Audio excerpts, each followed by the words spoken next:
কি? এই দেখো তোমার জন্য কি বানিয়ে নিয়ে এসেছি। উফ, লস্যি। হ্যাঁ, বাবা ভাবলাম চা করবে, এই গরমে হেভি জিনিস করেছে তো। তো গরমে কেউ চা খায়? গরমে আচ্ছা, লস্যি কেন? ভালো।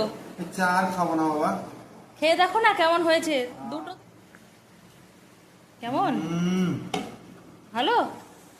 ঠান্ডা। আর ওইখানে দেখো শিহাব লুকিয়ে আছে, ওকে দেইনি বলে। তোমার জন্য আনছি, দাঁড়াও।